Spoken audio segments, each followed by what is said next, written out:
Kamusta mga katuklas? Ako si Almo, creator ng Buhay Tuklas. Halika't samahan nyo ako sa ating Buhay Tuklas horror story, mga kwentong kababalaghan at katatakutan para sa mga mahilig sa nakakatakot na kwentong ating sinaliksik at tinuklas para sa inyong mga manonood teren at masindak.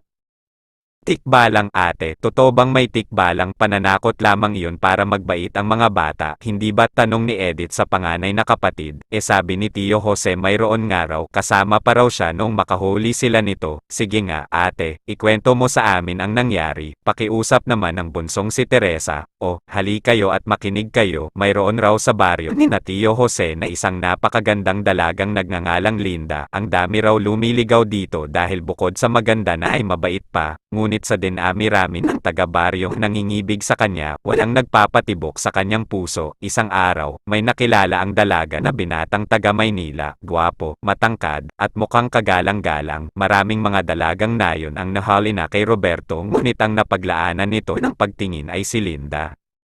Ang pamimintuho ng binata ay sinuklian din ng pagmamahal ng dalaga kaya't hindi nagtagal at sila'y ikinasal. Maligayang mga araw ang nagdaan sa mag-asawang lubos ang pagmamahalan. Ang naging supling ng kanilang pagmamahalan ay isang magandang batang babae na pinangalanang Ligaya. Ngunit sa maaliwalas nilang langit ay dumating ang madilim na ulap. Nagkasakit si Linda at dinaglaon ay pumanaw. Naiwan ang mag-amang parang binagsakan ng sangmundong kapighatian. Isang gabi nang binibigyan ni Roberto ang sanggol ng bote ng gatas, naramdaman niyang may dumating na tao sa kanyang likuran. Laking mangha niya nang makita sa pintuan ng silid ang asawa na kalilibing pa lamang nila noong nagdaang linggo. Hindi ito nagsasalita ngunit nakaunat ang mga kamay at waring hinihingi ang bata.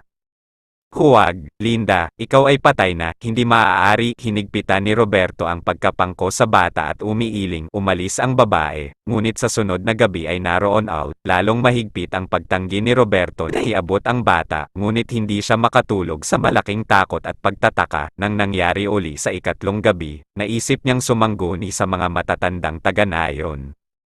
Hindi multo ni Linda iyon, Roberto, tikbalang iyon na nag-aanyong tulad ng asawa mo. May mga tikbalang dyan sa ating parang doon sa mga puno ng lumbang sila natutulog pag-araw at sa gabi lumalabas. Tunay po bang may tikbalang? Akala ko po'y mga istorya lang iyon. Tak ang tanong ni Roberto. Totoong may tikbalang? Kilala mo ba si Caryong Sinto? Kaya naging ganoon ang taong iyon ay dahil nakuha iyon ng tikbalang noong bata pa. Nawala ng 2 araw at natagpuan ng ama sa ilalim ng puno ng lumbang.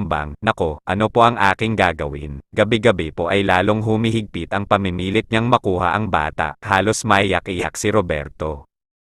Hayaan mo't paghahandaan natin, pangako ng matanda. Ng gabing liyon, dumating sa dating oras ang tikbalang na mukhang si Linda. Nang dudukwangin na sana nito ang batang pangko ni Roberto, biglang naglabasan sa silid ang mga lalaki. Nagitla ang tikbalang at dagling tumalon sa bintana, ngunit sa ibaba ay nakahanda rin ang ilang taong bigla siyang nasunggaban sa buhok. Pinagtulong-tulungan nila itong iginapos sa puno ng nyog, hinampes ng hinampes hanggang magsisigaw ito sa paghingi ng awa. Patawarin, aalis na ako rito sa lugar ninyo, pakawalan lamang ninyo ako, isasama ko lahat ng mga kampan ko, lalayo na kami at di na kayo gagambalain, maawa kayo.